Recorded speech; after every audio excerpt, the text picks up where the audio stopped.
Mumbai Ahmedabad bullet train കോറിഡോറിന്റെ നിർമ്മാണങ്ങൾ പുരോഗമിക്കുന്നു. ബാന്ദ്ര കുർള കോംപ്ലക്സിലെ തുരങ്കത്തിന്റെ ആദ്യഘട്ടമായ 2.7 കിലോമീറ്റർ ദൂരത്തെ നിർമ്മാണങ്ങൾ പൂർത്തിയാക്കി. ജാപ്പനീസ് സാങ്കേതിക സഹകരണത്തോടെയുള്ള Mumbai Ahmedabad bullet train corridor പദ്ധതി രാജ്യത്തിന്റെ മറ്റൊരു എഞ്ചിനീയറിംഗ് വിസ്മയമാകാൻ ഒരുങ്ങുകയാണ്. മുന്നറിയിപ്പ് സംവിധാനത്തിനായി 28 സിസ്മോമീറ്ററുകൾ, ഭൂഗർഭ എലിവേറ്റഡ് പാതകൾ, നദികൾക്ക് കുറുകെ 14 പാലങ്ങൾ, കടലിനടിയിലൂടെയും കുന്നുകൾക്കിടയിലൂടെയുമുള്ള തുരങ്കങ്ങൾ, ഇങ്ങനെ Mumbai Ahmedabad bullet train corridor പദ്ധതിക്ക് സവിശേഷതകൾ ഏറെയാണ്. മുംബൈയിൽ നിന്നും അഹമ്മദാബാദിലേക്കുള്ള ബുള്ളറ്റ് ട്രെയിൻ പദ്ധതിയുടെ ഭാഗമായുള്ള ബാന്ദ്ര കുർള കോംപ്ലക്സിലെ തുരങ്കത്തിന്റെ ആദ്യഘട്ടമായ 2.7 കിലോമീറ്റർ ദൂരത്തെ നിർമ്മാണ പ്രവർത്തനങ്ങൾ പൂർത്തിയായി.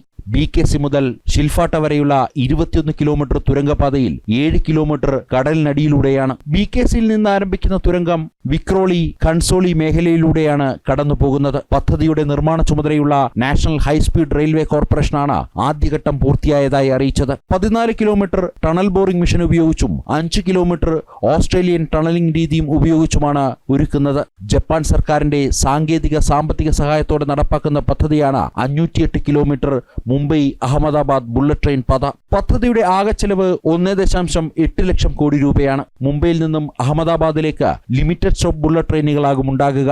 അതിൽ 2 മണിക്കൂർ യാത്ര ചെയ്താൽ ലക്ഷ്യസ്ഥാനത്തെത്തും. മറ്റു ബുള്ളറ്റ് ട്രെയിനുകൾ 2 മണിക്കൂർ 45 മിനിറ്റിലാകും എത്തുക. ഗുജറാത്തിൽ 300 കിലോമീറ്റർ നിർമ്മാണം പൂർത്തിയായതായി അധികൃതർ വ്യക്തമാക്കി. അടുത്ത വർഷം ബിലിമോറയ്ക്കും സൂറത്തിനുമിടയിൽ 48 കിലോമീറ്ററിൽ സർവീസ് നടത്താനാണ് ലക്ഷ്യമിടുന്നത്. പരീക്ഷണ ഓട്ടത്തിനായുള്ള ഷിൻകാൻസർ E3, E5 ട്രെയിനുകളും അടുത്ത വർഷം തുടക്കത്തിൽ ജപ്പാനിൽ നിന്നുമെത്തും. 2027ഓടെ പദ്ധതി പൂർത്തിയാക്കി 28ൽ പൂർണ്ണതോതിൽ സർവീസ് നടത്താനാകുമെന്നാണ് അധികൃതരുടെ പ്രതീക്ഷ. ജനം, ഡൽഹി.